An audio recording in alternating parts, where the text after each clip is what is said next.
This week's sponsor is the new film, The Monkey. Based on Stephen King's iconic short story, The Monkey has been brought to the screen by Osgood Perkins, the writer-director of Longlegs, and horror master James Wan. Stephen King himself has described The Monkey as batshit insane and said you've never seen anything like it. And Bloody Disgusting calls it the most outrageous horror movie of the year. The Monkey opens in theaters everywhere on February 21st.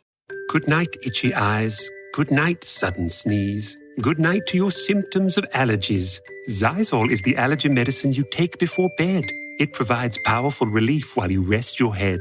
Not just all night, but all the next day. Xyzal keeps working, keeping allergies at bay. And without those annoying symptoms disturbing your rest, you can wake up the next morning feeling your absolute best. Remember, be wise all. Take Xyzal. At night. This episode is brought to you by Nerds Gummy Clusters, the sweet treat that always elevates the vibe. With a sweet gummy surrounded with tangy, crunchy nerds, every bite of Nerds Gummy Clusters brings you a whole new world of flavor. Whether it's game night, on the way to a concert, or kicking back with your crew, unleash your senses with Nerds Gummy Clusters.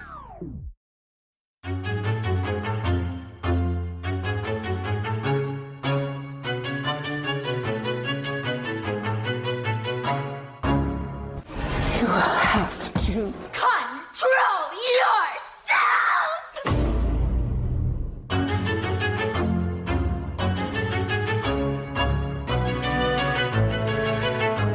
And welcome back to Horror Queers. We're celebrating the best of last year's movies, and I'm Joe. And I'm Trace, and yes, everyone, these are your winners for the 2024 Hereditaries, our 6th annual Best of Horror celebration awards? Sure, yeah, all of that stuff and more. Yeah, so folks, if you have no idea what the fuck this episode is, you haven't listened to the previous iterations, we opened the voting to our patrons over the month of December. They have also been telling us what they think should be nominated throughout the course of the year, so it is one of the privilege of being a patron. And then we tabulate the results, we create shortlists, and then people vote for about 3 weeks. And then Trace and I also make our guesses on what we think will win and what should win. Yes. I will confess, Joe, did you find this, maybe just because there's certain Oscar nominees in the round this year, this was a easier time to pick things this year? I'm not going to lie. I did default often to our top nominated film, which would be The Substance with 9 nominations. But you and I have often played this game. I think for us, it's a bit more interesting to play the should win because those are more of our personal favorites. Because, yeah, folks, we don't do a best of episode anymore. We've folded it into this episode. So you'll hear our favorites from the year throughout. But yeah, then whenever we do the will win, it's like, what is the easiest film, the most popular film, or the buzziest film? But I will say, though, we had a lot of people reach out to us saying how much of a Sophie's Choice, like almost every single category was. And I want to say, Joe, you included, but I heard from a lot of people that 2024 was, quote unquote, not a banner year for the horror genre. And I do think that these episodes always put that into perspective a little bit for me. Like maybe it wasn't like wall to wall great horror, but we had a lot of winners last year. Yeah, when you stack them up, like title to title to title like this, all of a sudden you realize, oh, wow, yeah, no, a bunch of these movies, even if the whole film wasn't a slam dunk, there were a lot of really good parts. And then there were more films that really did, hit that 4-star and up for me than I realized. Yeah. And, I think that always happens with everyone, just with a little bit of distance, I think all ratings go up half a star. There you go. When you can reflect on something. What a shocker. Yes, exactly. Well, why don't we go ahead and get started, Joe? So do you want to kick us off with best mainstream horror film? Yeah, so folks, we're actually going to follow the nomination lists this year instead of saving the big stuff at the end. We're just going to do them as they come. So we're starting off top heavy. So best mainstream horror film of the year. The nominees were A Quiet Place, Day One, Alien Romulus, Blink Twice, The First Omen, Heretic, Longlegs, Nosferatu, Smile 2, Speak No Evil 2024, and The Substance. So, Trace, kick us off. What do you think should win this? I did put The Substance for should win, but I would also accept The First Omen. Okay. Yep, that's it. But actually, Longlegs too, but my pick is The Substance. Okay. My pick was also The Substance, and I do think that The Substance will win I as do too. well. Yeah, I think right. I also think it will win. Okay. So I can say that we did have a dip in the response rate this year, so we didn't have quite as many people, which maybe will skew the results. Ooh. But courtesy of my husband, who is our fantabulous tabulator of all things results, I can tell you we are wrong. What? Is it Smile 2? It is not. It is an unexpected top place with a commanding 52% of the vote, A Quiet Place Day One. Whoa! I never in a million years would have called that. Did not see this coming. Now, folks, we should clarify this is Horror Queer's listeners as well as Bloody Disgusting readers. So sometimes this does skew to the populist choice. And I'm not suggesting that A Quiet Place Day One is a bad movie. No. But it made a shit ton of money. So hypothetically, more people saw it. Yeah. And to be clear, I mean, you can go listen to our episode on it. We both liked that movie. Really liked it. Yeah. Truthfully, there's not a movie on this list that I don't like. I am a little surprised, but when you Me put too. that into perspective, makes sense. Yeah, so in case you were wondering, second place with a very distant 12.5% was Longlegs. When did we do these votes? This is December, right? This would have been the first 3 weeks of January, so people had the opportunity to refresh themselves. Man, color me surprised, y'all. All right, well. Indeed. So Trace and I are 0 for 1. 0. Fuck. Okay, well then I'll carry us over into Best Indie Horror Film, and our nominees are Cuckoo, Femme, Infested, In a Violent Nature, I Saw the TV Glow, Late Night with the Devil, Oddity, Strange Darling, and Terrifier 3. And I want to offer some context because we have had people reach out to us in the past, like, what's the difference between mainstream and indie? And typically, if it went straight to streamer or if it wasn't released by like a major studio, then it falls into the best indie. So it had like a smaller release or it went direct to VOD. Yeah, so please, by the way, no coming at us with, well, how can it be an indie film if it was $20 million? Well, an independent producer gave it $20 million. I don't know. Okay. We're so defensive. I'm just like preparing. Okay, so Joe, I feel like our should wins are going to be the same, but maybe not. I said should win was Femme. Agreed. 100%. Folks, this is the film I have been championing for 2 years at this point. If you have not seen Femme, like, you were just missing out on easily, for me, one of the best films of last year. Yeah, it's really, really, really good. Definitely more thriller than horror, but still under that genre umbrella. But oh my God, it's some of the tensest scenes you will see all year. Yeah. So, Okay. Who do you think will win, Joe? Okay, so I tried to play the odds I because know. I feel like these ones are harder because we don't have any kind of box office metric. So I was like, okay, what's a popular film that I feel like people have seen?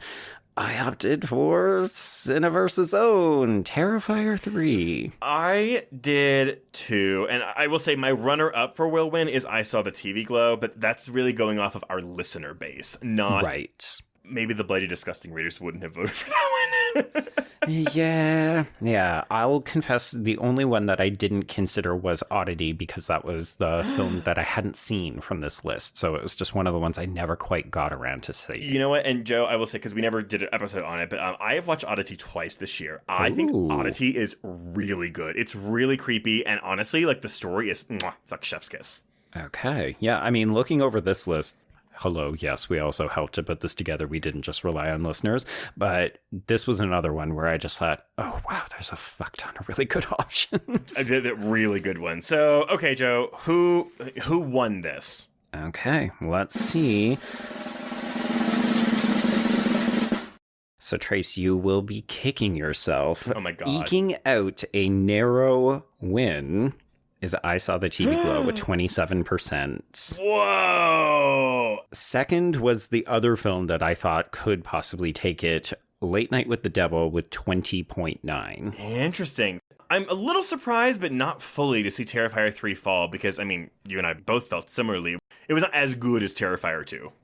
Yes, I agree. I think the reason that I thought it was going to take this was because It made $80 million. it was such a huge fucking story. I really kind of thought that people would say, oh, yeah, we like this movie. We supported it financially. But maybe they looked at the list and said, oh, but there's just other films I like here that are better. And you know what, though? If I recall correctly, Terrifier 2 did sweep a lot of the indie categories last year. So maybe that's kind of that maybe that's contributing to it. Maybe, yeah.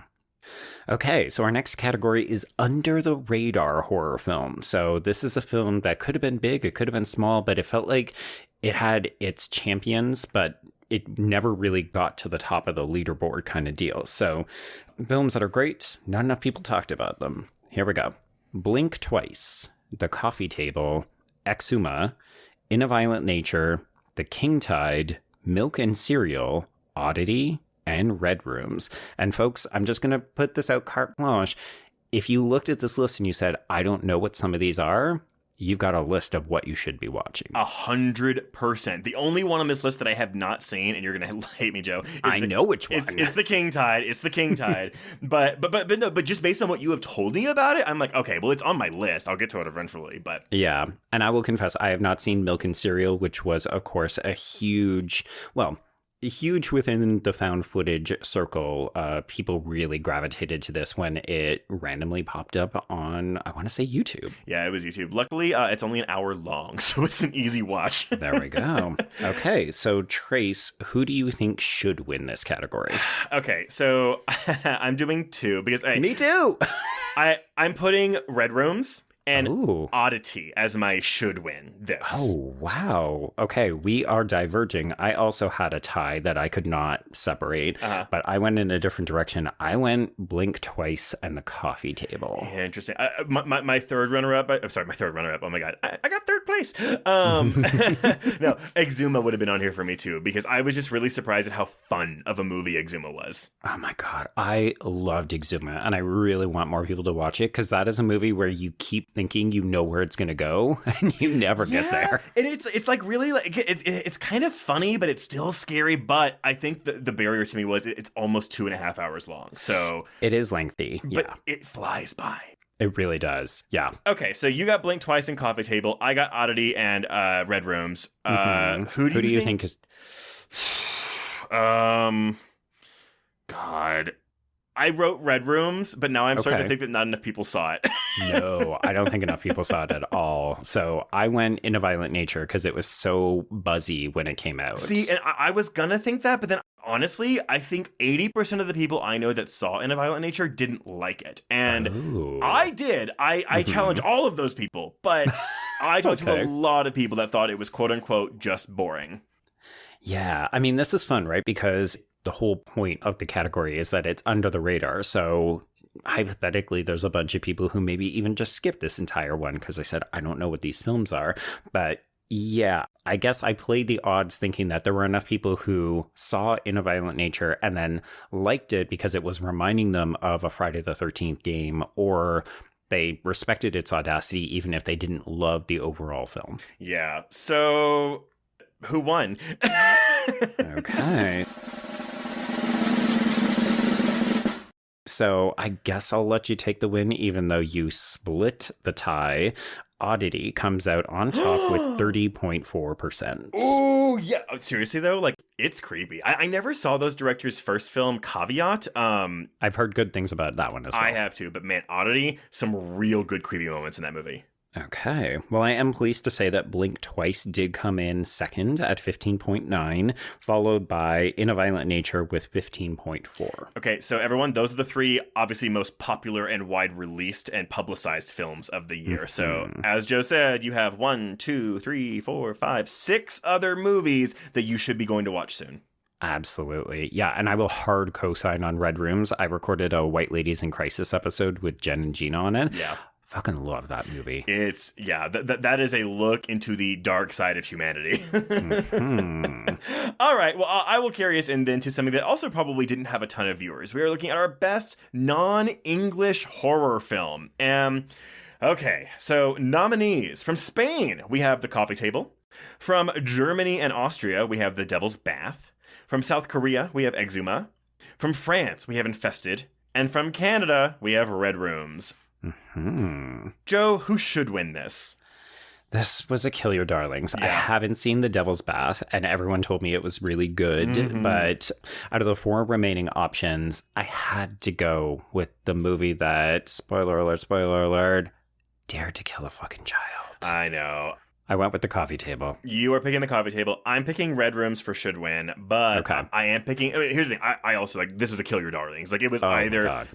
all of these, I think, are great movies. And Devil's Bath is also really good, but much like those directors' other films, The Lodge and Goodnight Mommy, it is a dark, depressing film. Yeah. But I think The Coffee Table is going to win this one because I do think that it got enough of a boost from, Sir Stephen King himself to get people to watch it. Tabitha! Dead babies! Oh my God.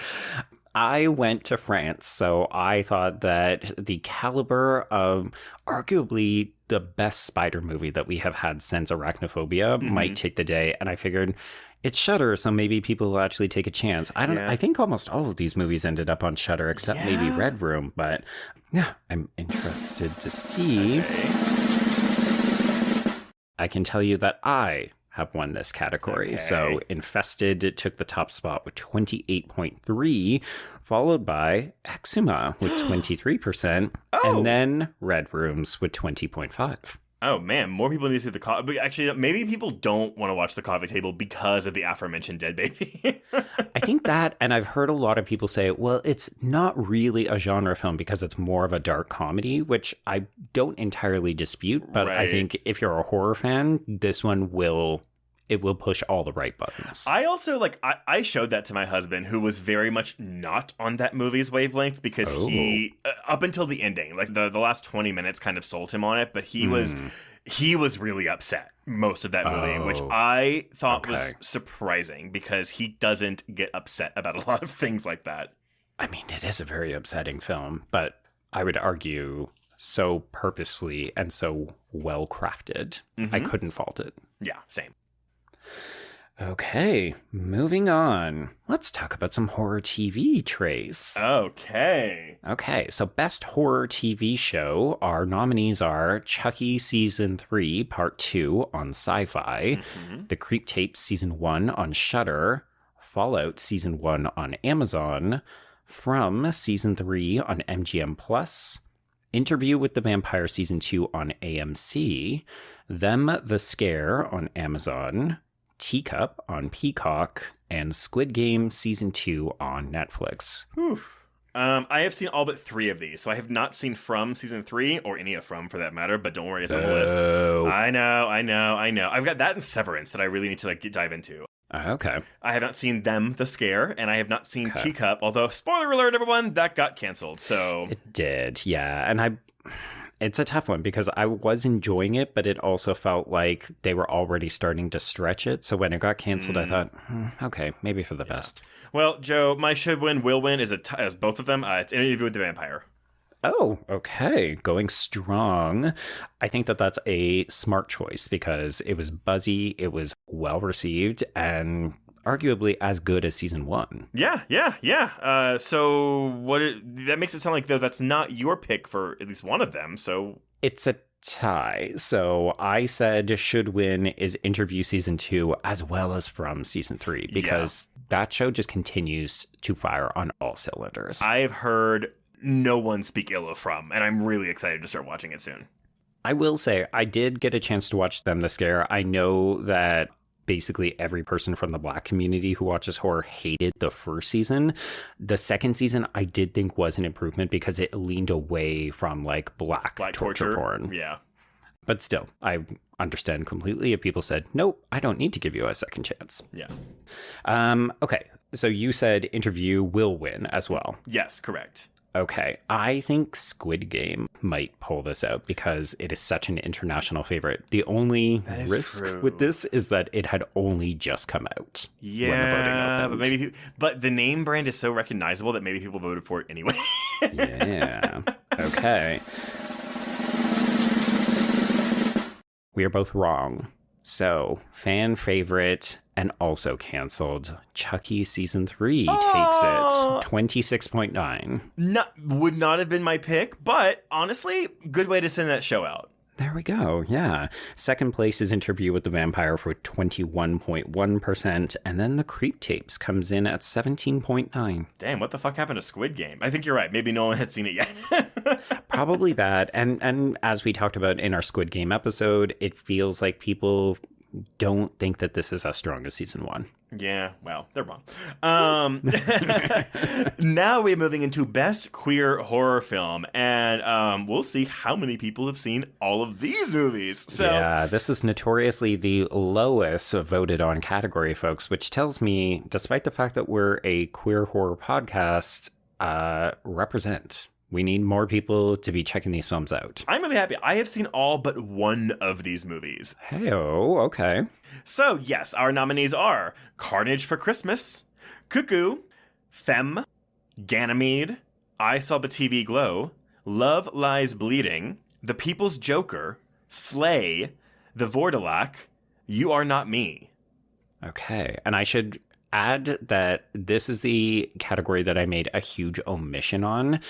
I should have had Murder in here as well.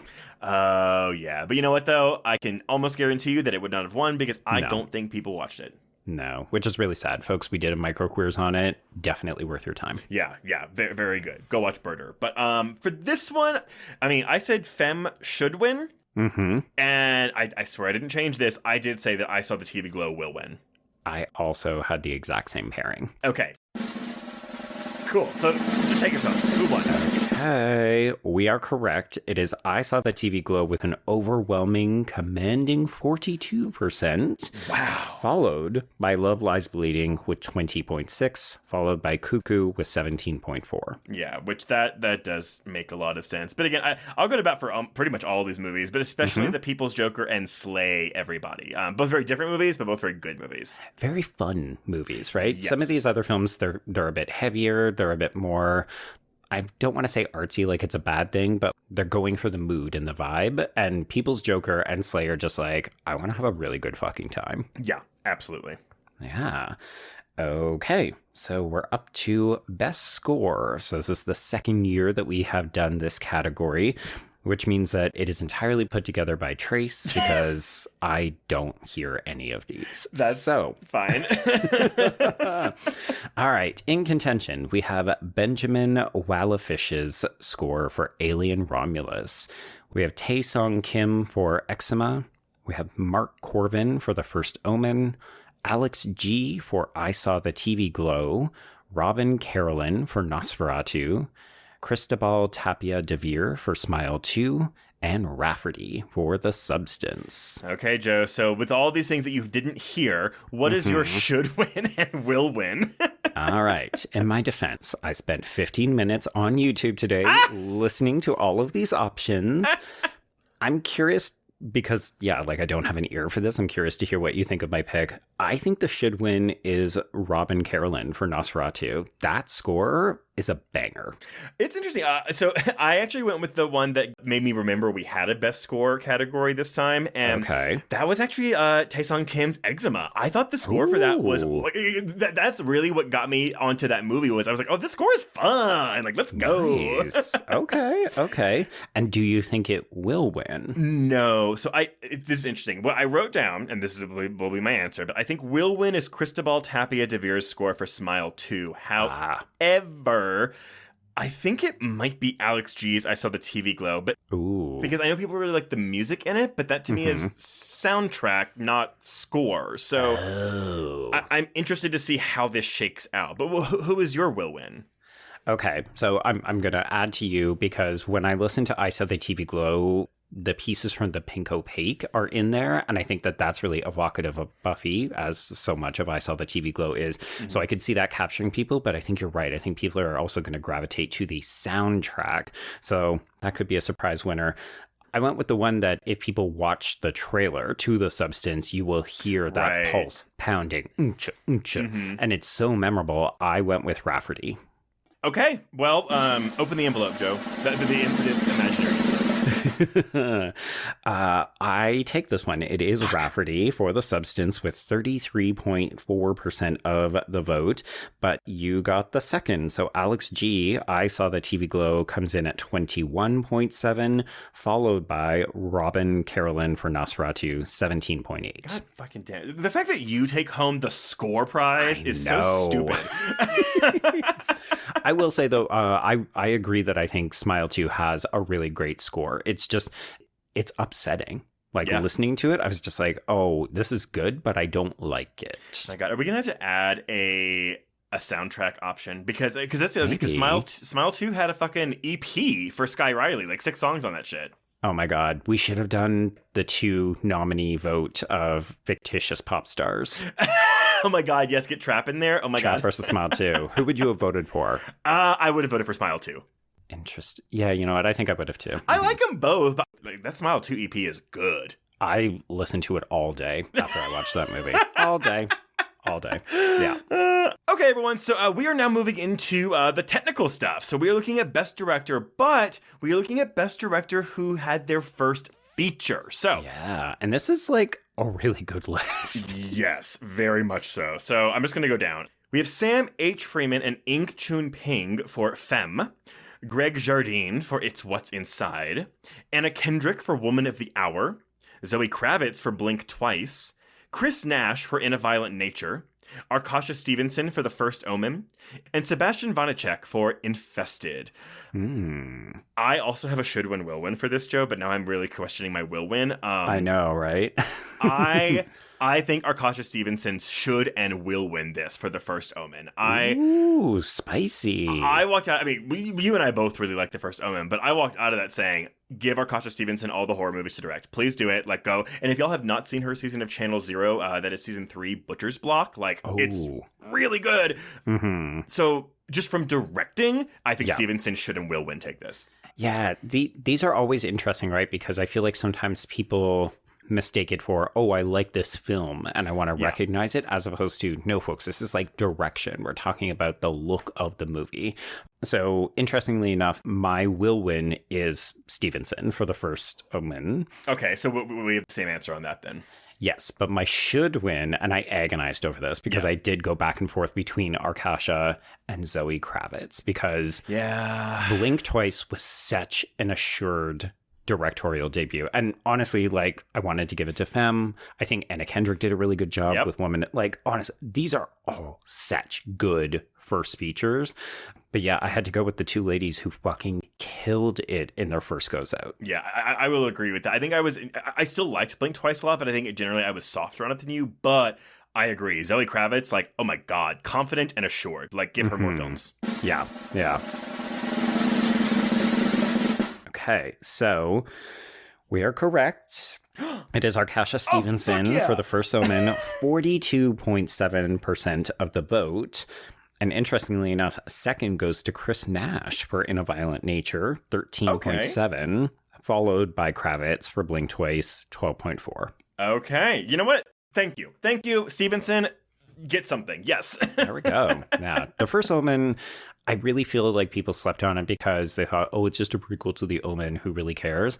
That movie is so stylish. It's, honestly, it might be my favorite Omen movie. So, I mean, it's not like it's a low bar, but still. I like the first, I like the original Omen, but like, it's not like one of my favorite films. I like the first Omen. Right. Yes. No, the first Omen, I think, is probably the best, again, technical wise from it. But anyway. There we go. Okay. So, best director, not first time director. Yes. Okay. So our candidates were people who had directed more than one feature. Fede Alvarez for Alien Romulus, Coralie Fargit for The Substance, Parker Finn for Smile 2, J.T. Molnar for Strange Darling, Oz Perkins for Longleg, Jane Schoenbrum for I Saw the TV Glow, and finally Beck and Woods for Heretic. So I had should and will as Coralie Fargit for The Substance. I also had should and will. Yes. Okay. Well, and truthfully, like, again, a lot of good picks here. Parker Finn, like, again, I think Smile 2 is more of the same, but it's done so executed better because of Finn. Yeah. Molnar, I think, killed it with Strange Darling. Longlegs, I think, is really solid, but I think maybe it's too close to a bunch of Perkins' other work, so it wasn't showing much more range. Maybe isn't the right word, but it's just it's another Osgood Perkins flick. Exactly. It's always consistently good. Yeah, but okay. Well, here, Joe, who's the winner? We are correct. It is The Substance, Coralie Fargit, for 51.6% of the vote. This is a runaway success. Okay. Second is Perkins for Longlegs, 15.2, and then Schoenbrum for I Saw the TV Glow. I gotta say, folks, impressed with your support of I Saw the TV Glow, because I definitely didn't think it was going to be placing in these categories. I think that's one of those things, Joe, where it's like just we're not in those circles. Clearly, that film has connected with a lot of people. Which I love. I love that for people. Yeah, absolutely. Okay, well, let's move into the acting awards. Some of these were easier than others. Okay. So, lead performance. Remember, we do not separate by gender, so it's everyone in the same nomination round. So, we have David Dastmalchian for Late Night with the Devil, Willa Fitzgerald for Strange Darling, Juliette Gariepe for Red Rooms, Josh Hartnett in Trap, Demi Moore for The Substance, Lupita Nyong'o for A Quiet Place Day One, Naomi Scott for Smile 2, Justice Smith for I Saw the TV Glow, Sydney Sweeney for Immaculate, and Nell Tiger Free for The First Omen. This was admittedly tough. I did should win and will win for Demi Moore because I just think this is her year. And honestly, I don't think she's going to win that Oscar, but I said the same thing about the Golden Globe and I was very wrong. So may it happen again. Yeah. I basically came down to Demi Moore or Naomi Scott for will win. But I also do think should win. Yeah, it feels like Moore went out on that ledge and she killed it, and all the good things should be coming her way. But this was a tough category. Well, because I think too, I think Willa Fitzgerald does like career defining work in Strange Darling. Josh Hartnett, even for people that didn't like Trap, most of the praise was towards his performance. And so we both like that movie. But if it's like, it's a really good performance in an movie, like that's worth noting. And Naomi Scott, man, like people did not stop talking about her. Well, and like Sydney Sweeney and Nell Tiger Free both anchoring films about like reproductive agency, and frankly, like those movies in the same way that Scott with Smile 2, it all hinges on their performance. So if they don't sell it, the movie doesn't work. I would say Justice Smith has a really tough role and anchors it really well, particularly for the end of I Saw the TV Glow. And then Lupita basically doesn't talk, and she has so much humanity in that role. Yeah. It's just one of those things where it's like, it's a tough category, man. Yeah. Okay. So we are correct. It is Demi Moore with The Substance, 46.1%, followed by Scott for Smile 2, 13.3%, and then David Dastmalchian coming in Late Night with the Devil with 10.1%, which, again, it's a career-defining performance for him. Like, it's his breakout role, and he is so good in that movie. Agreed. I also think a lot of people probably watch that because of the controversy. But yay, Demi Moore, another win for you. Put that on. Make sure you take your imaginary Hereditary home with you. There we go. Yes. Okay, so Best Supporting Performance is up next.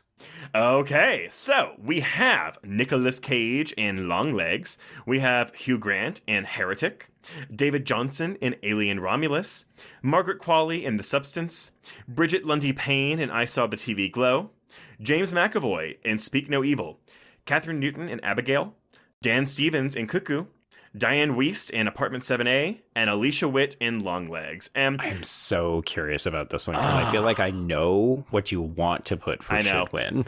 This is looking at these nominees. I was like, these are scene stealers. That's who these people are. And many of them villains. So there's actually a second opportunity to recognize some of these performances. But I feel like folks don't always look at all of the categories before they vote. So I'll be curious to see if it does end up replicating in Best Villain. Yeah, so my should win is Alicia Witt in Longlegs. I knew it. I know. I said it back. I really did not know she had that performance in her. A performance that she has like maybe 10 minutes of screen time at most.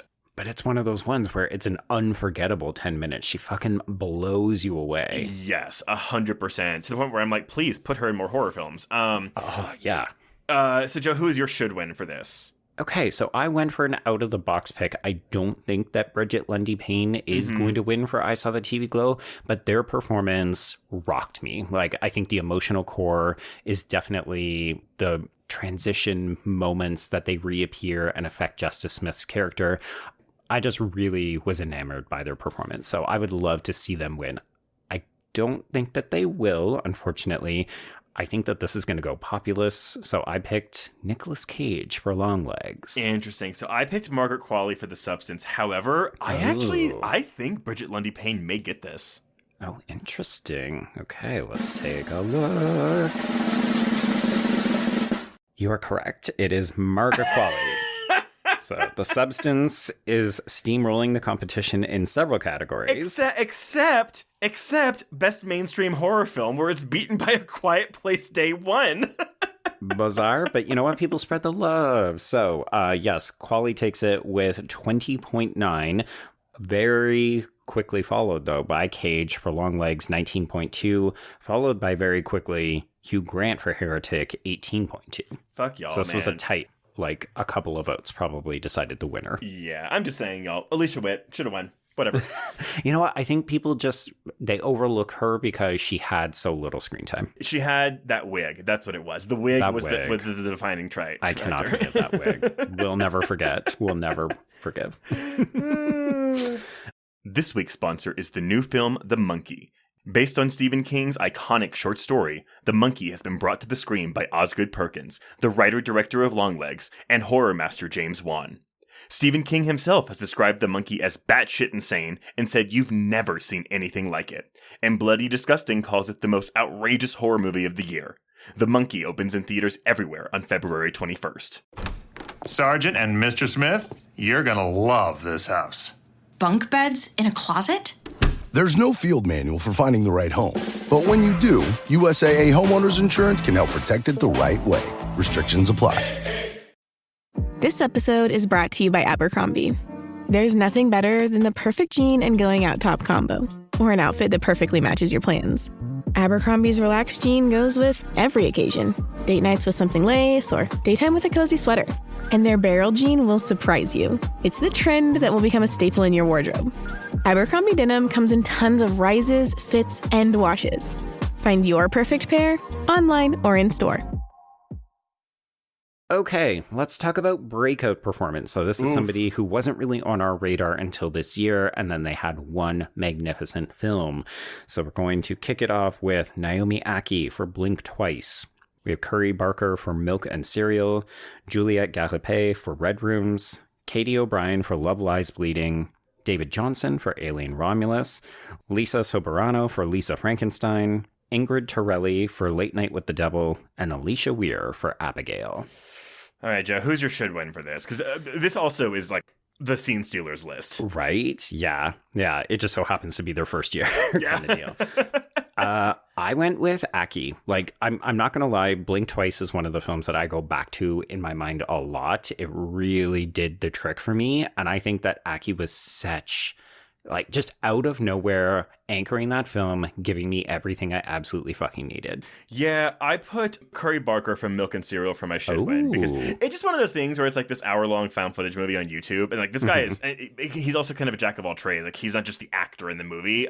So this did that for me. But I do want to single out Liza Soberano, because we don't get to talk about, comedies as much, and she nailed Diablo Cody's everything about it. Like, so good.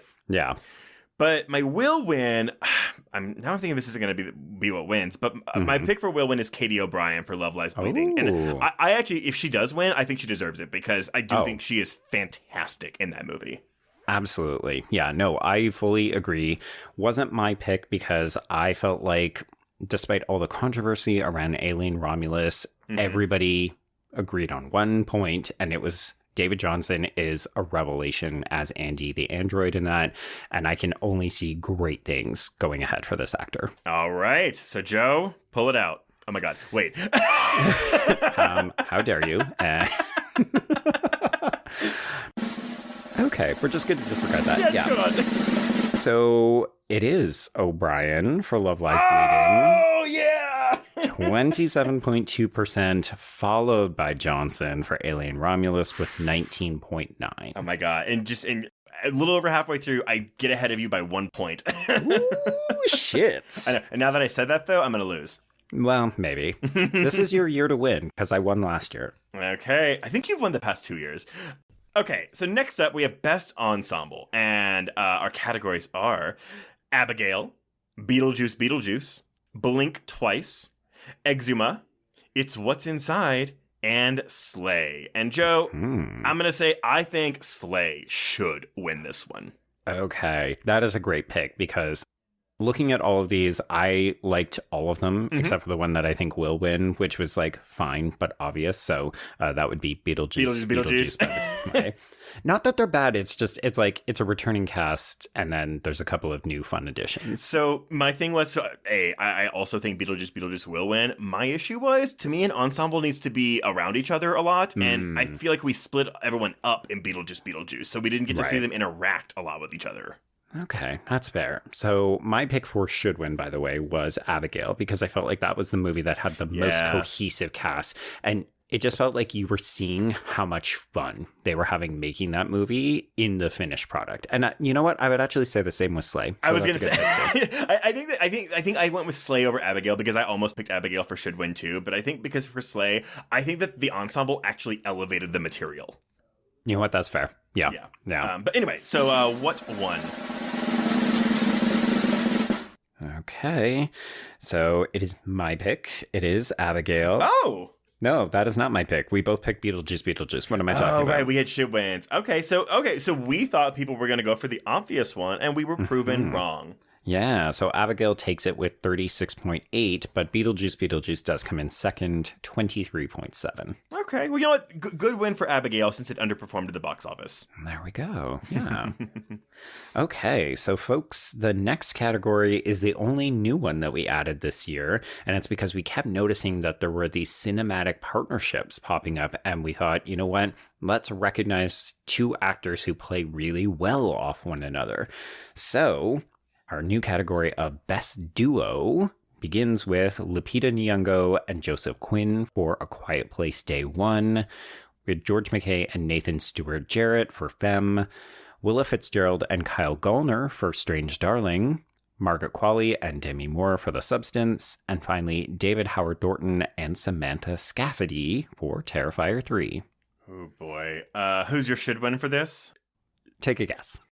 Femme. It's Femme, right? It's Femme. Yeah. Oh my God. These two actors are electric together. And the movie lives and dies based on their interactions. Like, the whole movie is just about how do they intersect. Yeah, truthfully, I was stuck. I did pick Femme for my should win. I was stuck between that and Fitzgerald and Gallner for Strange Darling. Yeah. But again, I'm going more towards my whole, like, okay, well, who's around each other the most? Who's interacting with each other the most? And I think McKay and Stewart Jarrett should take this home, but I don't think they're going to win because I do think we're getting a resubstance with Margaret Qualley and Demi Moore here. Yeah, that's also what I put as well. And we are correct. Hell with yeah. 51.4% of the vote, The Substance takes it. But Fitzgerald and Gallner did come in second with 19.2. Oh, good. Okay, good.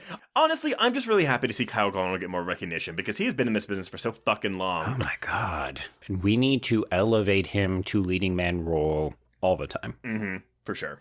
Yeah. Okay, now we're going into some ooey gooey stuff. We have Best Creature Design, Joe. So first up, we have Alien Romulus, whose creature design was handled by Legacy Effects. We have Arcadian, who was done by Reactor VFX. Daddy's Head by Eddie Popplewell. Nosferatu for Blue Bolt. The Substance by Pierre-Olivier Persson. And Tarot, Trevor Henderson.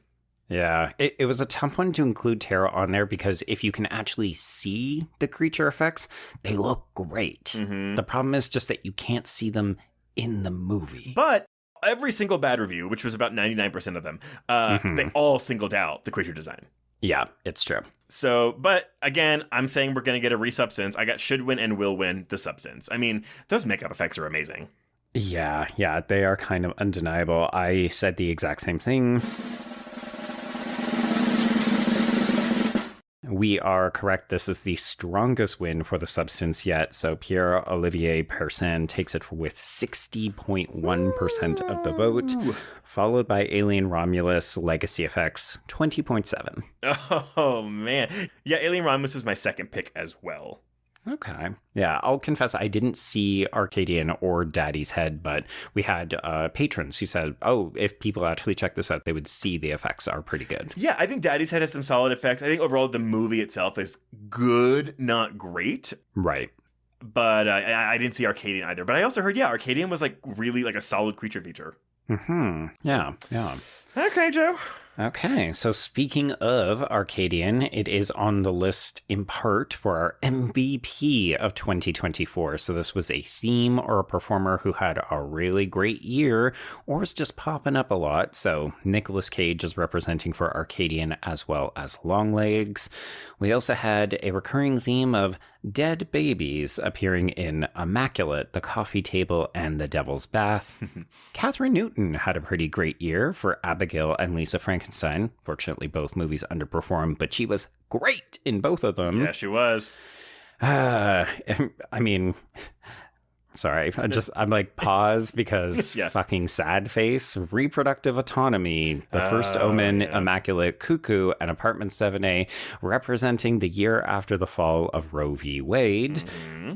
We also had two different spider movies in Sting and Infested.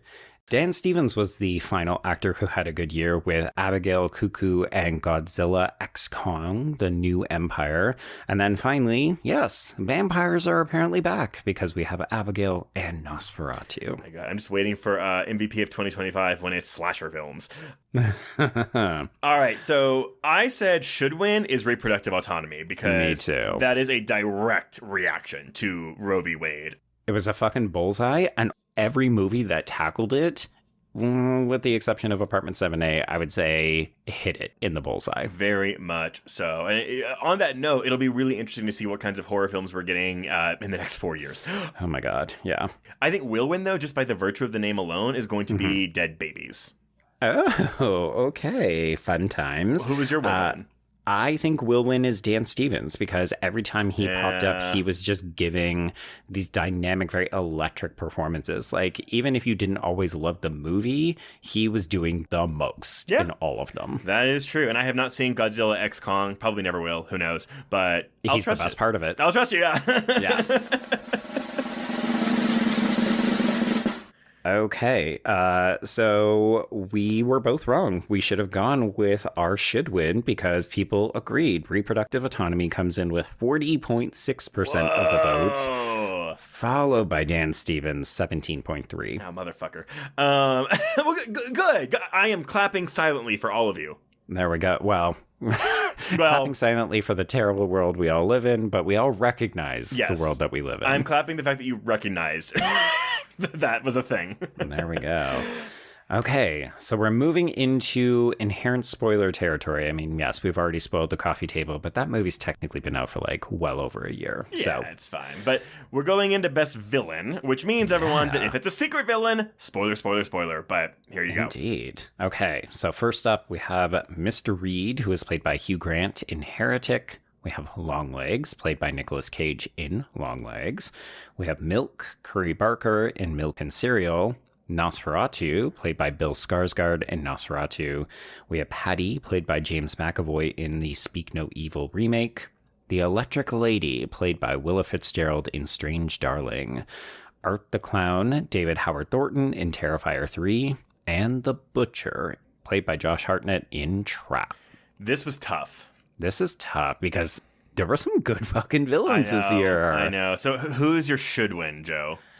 I had to give it to Willa Fitzgerald for the Electric Lady because I thought that she was a fun secret villain. And she's really good before and after the twist reveal. Yeah, she's my should win too. If only because y'all didn't know me when I was like harping on her performance in that Scream TV show all those years ago. God, but like the worst. We thought that she was the worst actress ever. And I mean, blew me away in Strange Darling. Foot planted firmly in mouth, down my throat, out my ass. She should win this.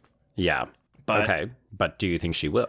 So truthfully, I wrote down Art the Clown. David Howard Thornton's going to win this as best villain, but now I'm starting to second guess myself. I don't know. I don't think it's going to be Willa Fitzgerald, but who knows? Maybe Longlegs. Maybe. But my answer that I wrote that I'm sticking with is Art the Clown. So I also put Art the Clown, if only because, I mean, even if you don't think that Terrifier 3 is as good a film as number 2 or even number 1, it's undeniable that David Howard Thornton is having the best fucking time playing this character. Yeah, absolutely. And again, the quibbles that I have with 3 aside, he's still doing what he does best very well. And the people agree. So Art the Clown takes it with a narrow margin, 25% to take the top spot. Longlegs comes in at number 2, so 22.5. That makes me laugh because, and look, I like Nicolas Cage in Longlegs, but I feel like the one complaint that I heard from most people was he wasn't in it enough, he didn't make enough of an impression. So that's really funny to me. See, I would argue he's not in it enough, but he does make an impression. There you go. Yeah. Okay, well, now we are moving over to Best Sequence, and I love naming This is the hardest category for me. Every fucking year, this is the one that I agonize over the most. It's really rough. So everyone, here we go. We have Abigail Puppets Sammy in Abigail. We have Anti-Gravity Alien Blood in Alien Romulus. We have the Possession homage in The First Omen. We have the Jar Jar Binks and Monopoly monologue in Heretic. The hallway timer scene in Infested. Mass hypnosis in Late Night with the Devil. Slow motion dick chop in Lisa Frankenstein. Backup dancers in the apartment in Smile 2. The Catacombs Massacre in Under Paris. And the parking lot in Woman of the Hour. Yes. Okay. So, Trace, what do you think should win? This is a murderer's row. This is really tough. There were only maybe 1 or 2 that I was like, no, not that. I have as my should win the parking lot in Woman of the Hour. Oh, shit. And it's funny because it's the least probably genre-y out of all of these, but this... Oh, it's so good, though. ...scene, and the fact that it's Anna Kendrick doing it's a fantastic scene, so... Terrifying. Terrifying for anybody who is ever worried that they are not going to make it out to their car. It's it's white-knuckle tense. But what is your should win, Joe? My should win is the scene that made me lift my feet up off the floor when you and I saw it at Fantastic Fest. It's the hallway timer sequence in Infested because, I love a ticking clock. And when we literally turn that dial to make sure that the light stays on as we try to make it down this spider-infested hallway, so fucking scary. Okay, so Joe, I think both of us are going to have the same will win because I think we're on the pulse with this one. Do you have the backup dancers from Smile 2 as your will win? I do, but I'm actually terrified that it's not the right pick because, folks, if you listen to our Smile 2 episode, maybe this is just another one of these weirdo Toronto audiences, but I had a bunch of people laugh in my theater, so I'm worried that this didn't work as well for everybody as it did for me. But, if I could remove a single scene from Smile 2 and make it the whole film, it is this scene. It's so fucking good. And to the point where this was second place for my should win too. I would have done the parking lot Woman of the Hour or this scene in Smile 2. But I do think this one will win because I think more people saw it. But okay. And guess what? We are correct, but not with the percentage that I would have expected. Backup Dancers comes in with 22.8 to take the lead, followed by Anti-Gravity Alien Blood in Alien Romulus, 14.8, and then Mass Hypnosis in Late Night with the Devil with 13.3. Okay, I will confess, Anti-Gravity Alien Blood would have ranked higher for me if someone died in it. Yeah, or if the implications, like if the stakes had been higher, because I fully thought we were going to burn a hole through the bottom of the ship with that, and it doesn't really happen. Well, and we know we're not going to acid Kaylee Spaney, so it's like, No. I mean, it's a cool in theory, like in concept, but it's just like I didn't feel the stakes there. I was kind of like, oh, it looks cool, and that's about it. Yeah. But okay, cool. Backup dancers, we win that one. Yay! Just a heads up, I am at 11 points, and you were at 10 points. Oh shit! I There's only 3 categories left. If you pull out a win, I'm gonna be so mad. Because you're not at all competitive, as we've discussed. I know. Okay, go ahead. All right. So, third last category, best ending. So, the film that satisfies the most at the very end. We have Frida Inherits All for Blink Twice. We have the long scream of Immaculate, the silent walk of The King Tide, the arena performance of Smile 2, the blood spray of The Substance, and finally, Paris Submerged in Under Paris. Okay, so Joe, what is your... do you have the same answer for both? I do not, no. Okay. I think The Substance is going to continue to dominate with its blood spray because... virtuoso moment. But for me, the moment that sells the fucking film, that earns everything, is Sydney Sweeney's long scream at the end of Immaculate. Yeah, so I did put The Substance blood spray for both should and will, but I mean, yeah, again, like all of these, I'm like, oh, and Immaculate, like that ending does kind of make that the deal. Yeah, it really does. Fuck, but I'm sticking with The Substance. I'm sticking with The Substance. And we are both correct. Yeah, so Blood Spray takes it with 53.7%. Clearly, people like The Substance, but Immaculate did come in second with 23.1%. Good. Okay, so now we're going for the one that I really have no idea what's going to win, Joe. Oh my god, this is a category where anything can happen. It really is. So yeah, we are talking most painful non-fatal injury. So this is not a death, because that's coming up next. Yeah. So we have repeated broken arm in Cuckoo. We have thorns scraped on the tongue in Devil's Bath. We have the speedy pregnancy in The First Omen. We have a foot branding in Immaculate. We have an alleyway castration in Maxine. Stop it. We have the electric lady shot in the ear in Strange Darling. We have the back split in The Substance. And we have the liquid nitrogen plus hammer injury in Terrifier 3. Although he does get killed eventually from that, but maybe not the original one. But yeah. Okay, so I'm gonna say it right now, Joe. My should win is one that you haven't seen. It's the thorns on the tongue in The Devil's Bath. Ooh, okay. I'm only saying this because not because like clearly there are more painful injuries on this list, but we see and hear the thorns scraping the tongue, and I don't think there was a single injury on this list that made me cross my legs. Except for this one. Wow. Okay. Well, it's funny that you should describe it that way because the Foley is what made me select the castration from Maxine, because when she stomps down on that guy's balls, the sound effect is wince-inducing. So that's why I picked that for my will win. Interesting. I continue to think it's going to be The Substance, so I went with the back split. Okay. See, I just... I didn't... okay. I don't think it's the strongest one, but I think it's one that people will remember because it's The Substance. Yeah. Yeah. I think you're... fuck. God damn it. You're, right. You're second guessing yourself. Okay. Who's the winner? It's me. Fuck! Substance. 32.5%, but the alleyway castration came in second with 29.5%. You know what? We're actually pretty good at knowing at least the top two. Yeah, for the most part. I will say the back split in The Substance wasn't even on my radar for this one. Oh, interesting. Okay. Oh my god. Okay, so Joe, what is our final Oh, we're going to tie this year. I think we're going to tie this year. We're going to tie 100% because, folks, there is only one true option for best death, yes.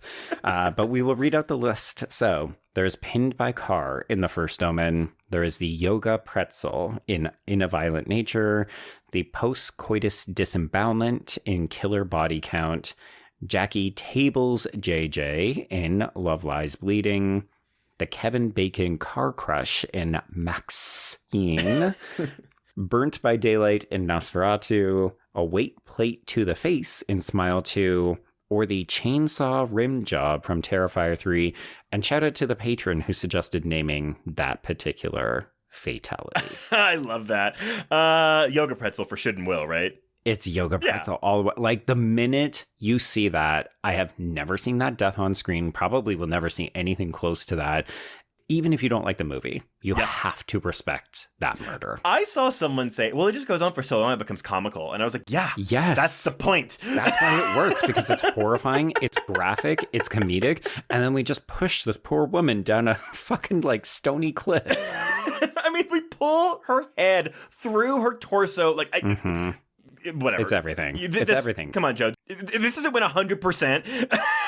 Truly, imagine it isn't. Imagine it's like the weight place to the face. Which I will say, I did rewatch Smile 2 recently when my mother-in-law was staying with us, and that weight plate to the face is really good. I mean, like, there's skin hanging off of, I'm assuming, Lucas Gage's face. Maybe it's a stunt double. I don't know, but yeah. Still. The reason it works for me is because it goes on about 2 hits longer than any human being could possibly do it. 100%. So you're just like, oh, he is real possessed. Yeah, it just had the misfortune to come out the same year as the yoga pretzel scene. There we go. Yeah.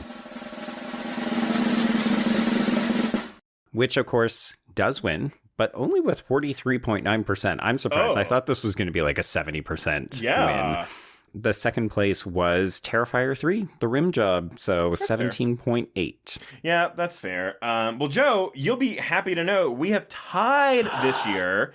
And never happened before. It's never happened before, and we both tie with 13 points apiece. So happy lucky number, everyone. Not bad, not bad. Yeah, I mean, overall, really solid 2024, but it's so funny, like, because now that we're doing this in, like, the award season time instead of at the end of the year, I'm always like, oh, I feel like I already know some of these nominees for 2025. Yes, absolutely. Some good stuff coming up. But folks, if you want to get in on the early voting action, our patrons are allowed to suggest nominees at the end of each month. So if you want to participate in that portion and be like an active voter throughout the entire year, do make sure you sign up for Patreon. Yep, please do that because it's really fun and you get a bunch of other bonus content too.